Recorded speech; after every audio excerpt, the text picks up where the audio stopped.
Hey everyone, and welcome back. Ready for another deep dive? Always. Awesome. Well, today we're looking at Mandate for Leadership, the Conservative Promise. Have you heard of this Oh, one? yeah. It's a big one. Basically, a whole plan for what a conservative U.S. president could do in 2025. A ton of policy ideas for pretty much every part of the government. Exactly. Yep. And we've got an excerpt from you guys, so we're focusing on a specific part of this pretty massive document. It's kind of like we're peeking behind the curtain, right? Yeah, it really gives you a sense of how this group, this part of the political world, how they're thinking right now. Not just what they want to do, but their whole view of where the country is and how to lead it. Totally. It's like getting a sneak peek into their playbook. So what jumped out at you when you first started reading this thing? Mm. Well, right away, you get this feeling of urgency. Like there's this constant idea that the U.S. is, on the wrong track, really needs a major change of direction. Yeah, I definitely picked up on that too. And they keep saying returning power to the American people, almost like a slogan you see throughout the whole document. Right. That phrase is really important. It connects to their whole idea of having a strong president, president who really uses their power to make things happen. Mm. They're not into small, gradual changes. They want to shake things up. Definitely sets the stage for a presidency that's ready to make some big moves. All right, let's get into some specifics. One section that caught my eye was their whole take on family and culture. Yeah, this is where they talk about what they call a family crisis. And they think the government should step in to try and fix it. They even suggest using the tax code, like giving tax breaks, to encourage people to have families and to keep those families stable. Huh, that's a pretty bold idea. It really gets into that whole debate about, what the government's role should be in family life. Can policies actually change how families work? What else stood out to you in that section? Well, they're very clear about their stance on abortion. They say it's morally wrong and should be illegal. They want judges who will overturn Roe v. Wade and to stop funding Planned Parenthood. Wow, yeah, they're not mincing words there. Okay, moving on. They also call for a total overhaul of the federal government, like the whole bureaucracy. Yeah, this is where things get really interesting. They talk about making some agencies smaller, even getting rid of some completely. They specifically mention the Department of Homeland Security. Yeah, and get this. They want to get rid of the Office of Personnel Management and put all its functions under the president's direct control. That is a massive shift in power. What do you think is the reasoning behind that? Well, it shows that they want to centralize power, make decisions faster. But it also brings up some questions, right, about who's watching who, making sure things are done right. Could this make the government run better, or could it, cause problems? A lot to unpack there, for sure. Okay, switching gears to national security and defense. Looks like they're taking a pretty tough stance, especially when it comes to China. Absolutely. Yeah. They see China as the main threat. They say the U.S. needs to modernize its nuclear weapons and actually build more of them. It's a pretty aggressive approach. There's also this interesting idea about requiring high school students to take the ASVB, the military aptitude test. Seems like they're trying to get more young people thinking about joining the military. Yeah, like they want to instill a sense of duty, maybe even a more, a more military spirit among younger generations. Interesting. Okay, let's talk about education. School choice is a big focus for them. Right. They want to use federal money to fund students directly so parents have more control. And they specifically say they want to repeal those changes that the Biden administration made to Title IX.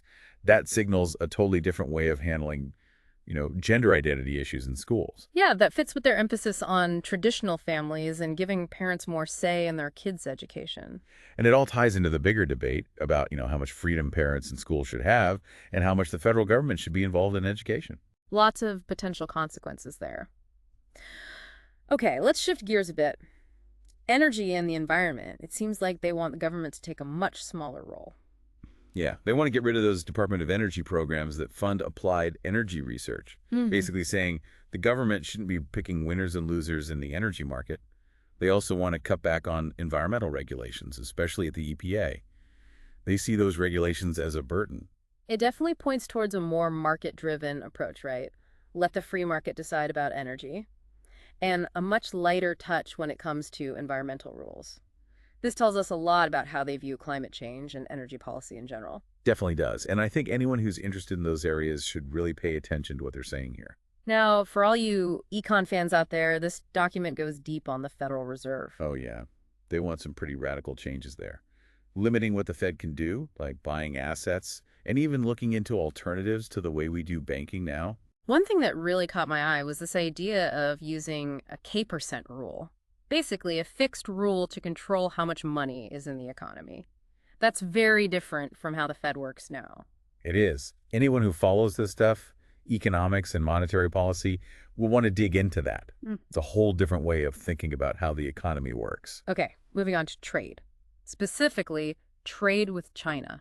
They take a pretty interesting approach there. They're very critical of how China does business. But get this, they also want to get rid of those tariffs that Trump put in place. That's a little surprising coming from conservatives, right? Yeah, it is. Instead, they want the U.S. to rejoin the Trans-Pacific Partnership. They see that as a way to counter China's influence. So they're not against trade deals, they just want to rethink the ones we have. Right. They seem to think some trade deals can be good for American workers and companies as long as they're, structured the right way. Now, one last thing before we move on. They really emphasize personnel, like who's in charge matters. Oh, yeah, that's a crucial point. They say it's super important to put the right people in key positions, especially roles like the U.S. Trade Representative. It shows they believe that who's implementing the policies is just as important as the policies themselves. It's a good reminder that elections aren't just about ideas and promises. They're about who will actually be making the decisions. And that leads us right into their plans for reshaping the whole federal bureaucracy. But we'll get into that after a quick break. Oh, actually, you know what? No break needed. We can just jump right in. You were about to say they want to reshape the entire federal bureaucracy, right? Exactly. They've got a pretty sweeping vision for how to restructure those agencies, how to make them, leaner. It's clear they see the bureaucracy now as like too big, too much power. Yeah, from what I'm seeing, they want to shrink it, make it more accountable to the president. They even talk about changing those civil service protections, making it easier to fire career bureaucrats who don't agree with the administration's, goals. That's a bold move. Probably can be controversial too. It shows they really don't trust the what some people call the deep state, right?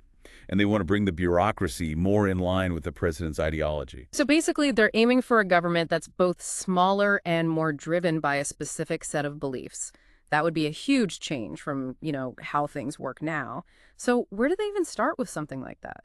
Well, they have some pretty radical ideas for certain agencies, like starting with the Department of Homeland Security, DHS.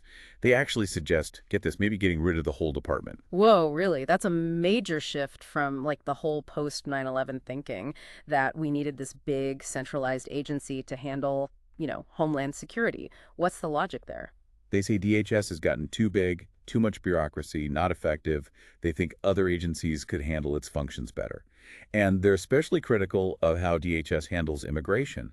They say it's too focused on, enforcement, not enough on actual border security. So what would their approach to immigration look like then? Much tougher stance.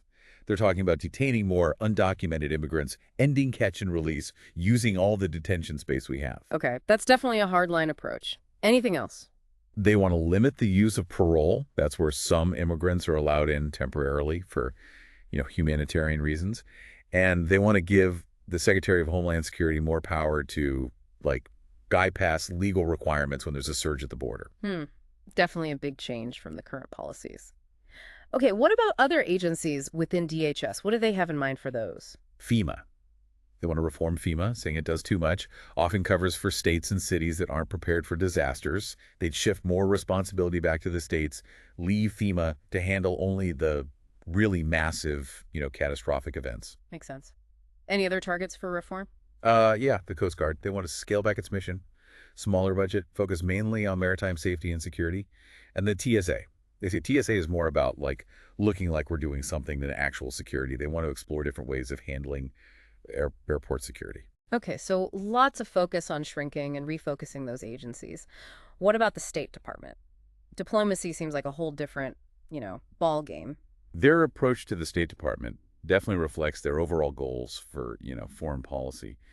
They want America to be a leader in the world again, but also to be more careful about where we get involved and how. So what would that actually look like? How would they do that? They talk about rebuilding the State Department, Mm-hmm. Getting more expertise back, which they think has been lost. They want to streamline things like how treaties and international agreements get approved, give the president more control over foreign policy, And they're really clear about like which regions and countries are their top priorities. Like China, I'm guessing. China is definitely at the top of their list. They want to be much tougher on Beijing. They see China as a rival, a competitor. They want to push back against China's growing influence. What about our allies? How do they see those relationships? Strengthening ties with key allies, especially in the Indo-Pacific region, to counter China. Countries like India, Japan, Australia, they see those as crucial partnerships. And what about countries they consider enemies or adversaries, like Iran or Russia? They're not afraid to take a tough stance there. They want a strong military presence in key areas, and they're willing to use force to protect, American interests. It's a more assertive, confrontational approach to foreign policy than we've seen in recent years. Yeah, it sounds like they believe the U.S. needs to be more forceful on the world stage, really project power and defend its interests. Now, what about the intelligence community? There's been a lot of controversy around those agencies lately. They say it's important to rebuild trust in those agencies. They argue that recent scandals have hurt their credibility. People don't trust them as much. They're especially critical of what they call the politicization of intelligence, saying those agencies have been used to target political opponents. Their Yeah. goal is to, get politics out of the intelligence community and refocus it on its main job, which is to gather and analyze information to protect national security. Okay, so how do they actually plan to do that? How do they depoliticize the intelligence agencies? Strengthen congressional oversight, give lawmakers more access to information, more power to, hold those agencies accountable. They also want to change how intelligence officials are appointed, making sure those positions are filled with qualified people who are committed to the national interest, not to any specific party. So more transparency, more accountability. What else? Streamline the whole intelligence bureaucracy. Reduce waste and duplication, improve how information is shared between agencies. And they emphasize the need to modernize the intelligence community, to face new threats, especially in areas like cybersecurity and artificial intelligence. It's interesting that they're not just focused on the traditional threats like terrorism or espionage, but also these new, more technological challenges. They realize that warfare is changing, and that the U.S. needs to adapt its intelligence capabilities. Yeah. They specifically call out the CIA. They see it as a vital tool for American power, but they also think it needs reforms to address, past mistakes and make sure it's operating effectively and ethically. What kind of reforms are we talking about for the CIA specifically? They want stronger oversight of covert operations, making sure they're authorized properly and done legally. They also want to improve the agency's ability to analyze information, make sure its assessments are accurate, objective, not influenced by politics. And they want to make sure the CIA is working closely with other parts of the government, like the State Department, to achieve American foreign policy goals. They see diplomacy and intelligence as two sides of the same coin, both essential for national power. Okay, so they've laid out their plan for the intelligence community. What about domestic agencies that have a big impact on people's lives, like the departments of education and energy, for example? When it comes to education, they're very much in line with traditional conservative values. They emphasize school choice, local control, and parental rights. So less federal government involvement, more power to parents and local communities. Exactly. They want to move away from a one-size-fits-all approach to education. Give parents more options, like private schools, charter schools. They see that as a way to improve education and empower parents to make the best choices for their kids. And how does this connect to their stance on, social issues? They're very much against what they call woke ideology in education. They want to push back against things like, critical race theory and gender identity curricula. They see those as divisive and not right for young kids. They also want to protect religious freedom in education, make sure students and teachers can express their faith without being discriminated against. So a pretty traditional conservative approach to education, emphasizing individual choice, limited government, and traditional values. Okay, now what about the Department of Energy? What's their take on that? They have a market-oriented approach. Less regulation, less government involvement in the energy sector. They think the free market is the best way to, drive innovation and bring down energy costs. Less government, more free market. Exactly. They want to get rid of subsidies for renewable energy, like wind and solar. They say those technologies should compete on their own without government help. They also want to make it easier to get permits for energy projects like pipelines, power plants, that kind of thing. They see that as a way to boost American energy production and rely less on foreign sources. It's a very pro-fossil fuel, pro-energy independence kind of approach. Now, let's switch gears a bit and talk about two more agencies that play a big role in regulating the economy. The EPA, the Environmental Protection Agency, and the Federal Reserve. With the EPA, they want to significantly reduce its power to regulate. They say the EPA has become too powerful and its regulations are often a burden. They stifle innovation. They want a more collaborative approach to environmental protection, working with businesses, state and local governments to find solutions that balance, economic and environmental concerns. So a lighter touch, prioritizing economic growth. Right. They also want to change how the EPA uses science. Make sure its regulations are based on sound science and data, not what they call junk science, which they think is sometimes used to justify regulations. Now, the Federal Reserve, that's a whole other animal. They propose some pretty big changes there, reflecting a more hawkish, free market view of how monetary policy should work. Okay, break that down for us. What kind of changes are they talking about? They want to limit the Fed's ability to, manipulate interest rates and do things like quantitative easing. They argue those actions distort the market and create bubbles. They want a more rules-based approach to monetary policy, something like a gold standard or a fixed rule for how much the money supply can grow. So less intervention, more predictable rules. Exactly. They also want more transparency at the Fed, more accountability, give Congress more oversight, and require the Fed to be more open about how it makes decisions. They're concerned about the Fed's lack of accountability and the possibility of it being influenced by political pressure. Sounds like they want to rein in the Fed's power, make it answer more to Congress and the people. What's next on their list of things to change? Trade policy is a big one. They have this vision of free and fair trade that benefits American workers and businesses. But they also note that the global trading system isn't perfect and that the U.S. needs to be tougher in defending its interests. They're really critical of China's trade practices, accusing Beijing of, unfair competition, stealing intellectual property, manipulating its currency. So tougher on China, but they also want to get rid of some of those tariffs that Trump put in place. Seems a little contradictory. It might seem that way, but they say those tariffs have actually hurt American consumers and businesses and haven't really changed China's behavior. It's a more nuanced view of trade. They see tariffs as a tool, but one that should be used strategically. Okay, makes sense. What else are they proposing when it comes to trade? Stronger ties with allies. Negotiate new trade agreements that open up markets for American goods and services. Enforce the trade rules we already have to make sure competition is fair. It's a multi-pronged approach to protect American interests while, promoting free trade globally. Okay, so we've gone through a lot of specific agencies and policies. Anything else that really stood out to you in this document? One thing they keep coming back to is the importance of personnel. Who's actually in charge. They say it's crucial to appoint people who share their values, their conservative values, and who are committed to carrying out the president's agenda. They see personnel as an extension of policy, recognizing that even the best policies don't mean much if you don't have the right people implementing them. It's a good reminder that elections aren't just about platforms and promises. It's about who's actually going to be in charge, making the decisions.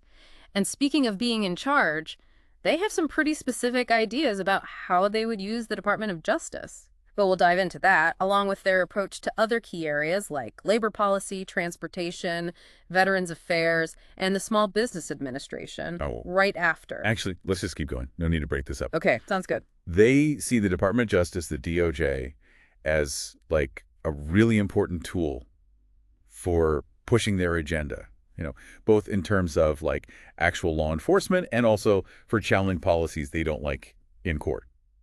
So a powerful weapon in their arsenal, what would be their top priorities if they were calling the shots at the DOJ? Well, first and foremost, they'd want to appoint a strong attorney general, someone who's conservative, who'd really go after their goals. That would be especially important for things like, immigration enforcement, criminal justice reform, making sure elections are secure the way they see it. Yeah, it sounds like they'd be looking for someone who really shares their views on law and order, someone who's tough on crime, tough on immigration, that kind of thing. Right. They want to shift the DOJ away from what they see as a politically motivated agenda that targets conservatives. They'd rather see a more traditional approach, cracking down on violent crime, illegal immigration, drug trafficking, and they want to make sure elections are, fair and secure from their perspective. They also talk about using the DOJ to fight back against what they consider overreach by the federal government. Exactly. They target areas like environmental regulations, healthcare, education. They see the courts as a key battleground for fighting liberal policies. And they want to appoint judges who share their conservative judicial philosophy. So reshaping the judiciary is a big part of their plan. Anything else on the DOJ front? They also want to change the internal culture at the DOJ. They think it's become too politicized, too much bureaucracy. They want to bring back a sense of like professionalism, integrity, give more power to the line prosecutors, let them make decisions based on the law, not politics. So a more efficient DOJ, more aligned with their values, and a more powerful tool for advancing their agenda. What else is on their list for reform? Labor policy is another big one. They want to roll back regulations, give more power to businesses and workers. It's a more free market approach to how labor relations should work. So less government involvement, more freedom for businesses and workers to, figure things out on their own. Exactly. They want to reduce the power of unions. They argue that unions hold back economic growth and actually hurt workers. They want to make it easier for businesses to hire and fire employees and limit the scope of collective bargaining. That sounds like a pretty significant shift in the balance of power between, workers and their employers. It is. They also want to reform the National Labor Relations Board, the NLRB, which enforces labor laws. They believe the NLRB has become too biased in favor of unions and needs to be more fair and impartial. Okay, so less regulation, less union power, more freedom for businesses. Right. Got it. What about transportation? What's their vision for the Department of Transportation? They see transportation as essential for economic growth, for improving infrastructure. Their approach is to streamline regulations and encourage private investment in transportation projects. So less red tape, more involvement from the private sector. Exactly. They're focused on reducing congestion, making things more efficient. They want to expand highways, invest in new technologies like self-driving cars, and promote public-private partnerships to build new infrastructure. It sounds like they want to modernize the transportation system, make it work better for businesses and travelers alike. They also want to reform the Federal Aviation Administration, the FAA. They say it's become too bureaucratic, too slow. They want to make it easier to get approval for new aircraft and airports and encourage more innovation in the aviation industry. So faster approvals, less bureaucracy, more innovation. Got it. Yeah. What about veterans? How do they approach the Department of Veterans Affairs, the VA? They know it's important to provide good care and benefits to veterans, but they believe the VA needs reform to be more efficient, more effective. What kind of changes are they talking about specifically? They want to reduce those long wait times for veterans who are seeking health care, improve the quality of care, and give veterans more access to mental health services. They also want to give veterans more choices in where they get care, including the option to see private doctors outside the VA system. So more options and potentially more privatization of veterans' health care. Anything else? They want to simplify the process for veterans to access benefits, make it easier to navigate the VA and get the support they need. And they want to tackle issues like veteran homelessness and suicide, recognizing these are complex problems that need a comprehensive approach. Sounds like they want to make the VA work better for veterans and make sure they're getting the care and support they deserve. Now, we can't talk about the economy without talking about small businesses. What's their approach to the Small Business Administration, the SBA? They see small businesses as the engine of the economy, where jobs are created. And they want to make things easier for entrepreneurs, for small business owners. What does that look like in practice? What kind of support are they talking about? Less regulation, lower taxes on small businesses, making it easier to start a business and grow it. They also want to make it easier for them to get funding, loans and grants, and give them more support and resources in general. So less burden, more support, pretty straightforward. They also want to reform the SBA itself, make it more efficient and effective in helping small businesses. Okay, so we've covered a lot of ground here. We've looked at how they want to reform everything from, defense and homeland security to education, energy, the economy. But what ties all this together is their approach to the federal budget. How do they see that? Yeah, this is where their core beliefs about, fiscal responsibility really come in. They want to reduce government spending, balance the budget, and shrink the national debt. Classic fiscal conservatism. What's their reasoning behind this? Why is this so important to them? They believe that the government is spending too much money. They say it's unsustainable, and it crowds out private investment, which ultimately hurts economic growth. They want to make the federal government smaller, cut programs and agencies they consider wasteful or unnecessary. They also want to reform the tax code, make it simpler, fairer, and better for economic growth. So smaller government, lower taxes, less spending. It's a familiar message from conservatives. It is. And it's a core principle that shapes everything else we've talked about today. Now, before we wrap up this deep dive, I want to touch on one more thing that pops up throughout this document: regulatory reform. Yeah, that's another key part of their vision. They want to get rid of regulations, reduce what they see as the government's heavy hand on businesses. They seem to think that too much regulation stifles innovation and hurts the economy. Right. They argue that it raises costs for businesses, which then hurts consumers. They want fewer regulations, a more streamlined regulatory process, and more flexibility for businesses in how they comply with the rules. So less red tape, more freedom for businesses to operate. Exactly. They talk about things like reviewing all the existing regulations, making agencies justify new regulations with a cost-benefit analysis, and giving businesses more options in how they follow the rules. It's a big shift from how regulation works now, which they see as too burdensome, not friendly to business. It definitely reflects their overall philosophy of limited government and free markets. Well, I think we've covered just about everything in this document. It lays out a pretty ambitious, pretty far-reaching plan for how they'd reshape the federal government. It does. And even though it's just a blueprint, it gives us a really interesting look into what a conservative administration might prioritize, what their goals might be. Exactly. It's a helpful roadmap for understanding their thinking, where they might focus if they were in power. It's important to remember, though, that this document comes from a particular point of view, but it still gives us valuable insights into the kinds of debates we might see about policy, about the role of government in the years to come. It reminds us that politics is a conversation, an ongoing conversation, and there's no easy answers to these questions. There's a lot to think about here, a lot to discuss, and the stakes are pretty high. Absolutely. And we encourage all of you listening to keep exploring these issues, keep forming your own opinions. What stood out to you the most in this document? What impact do you think these proposed changes could have on your life, your community, even the country as a whole? Thanks for joining us for this deep dive. We'll see you next time.